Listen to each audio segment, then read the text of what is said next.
So magandang araw kabole. Sa video na ito pag-uusapan po natin, ito pong ating updated po kabole na mock draft kabole for this month.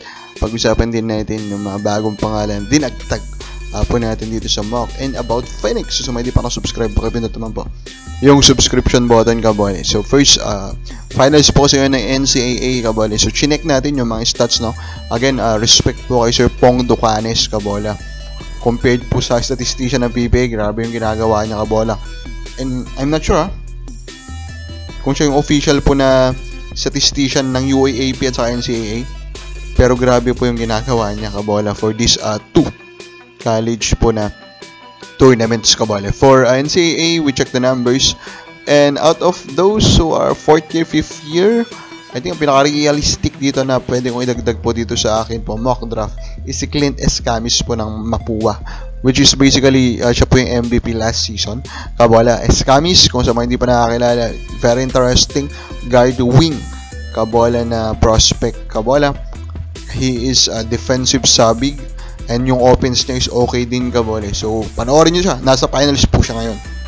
Then Renz Abando kabola, malamang familiar na kayo sa sitwasyon niya. So, parang hindi siya nakalaro ngayong season na to kabola. And an article in Spin.ph explained kung ano po yung nangyari. Actually, haba ng article, and dami parang sinabing rason po kabola ng handler kabola nitong si Abando, from injuries to failed negotiation and etc. Pero for me, parang obvious naman if you combine all of those, basically, nagkamali na mga naging decision po itong management together with Renz Abando. Kaya wala po silang team na napaglaruan in this start to the middle of this basketball season kabola.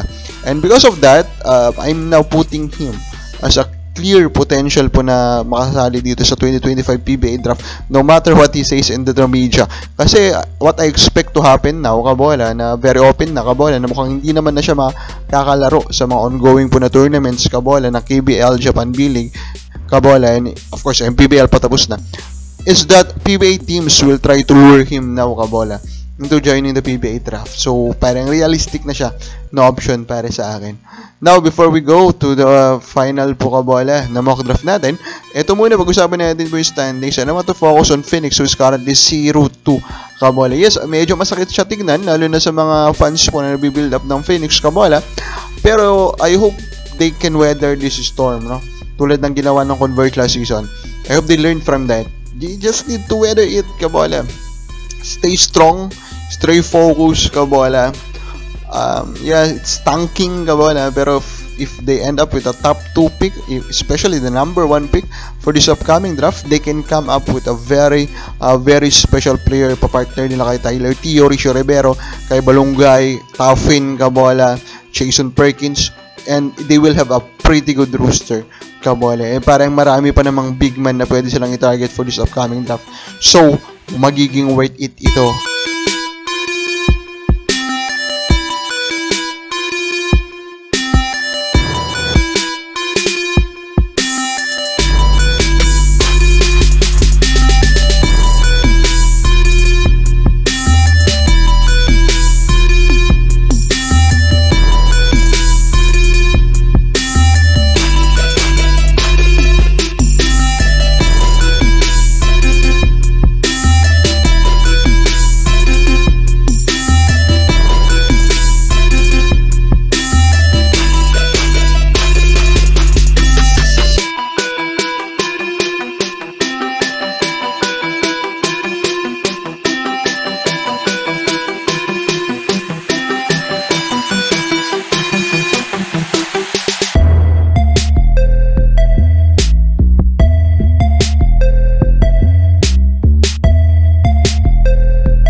kabola. So, mga balls, palagay mo.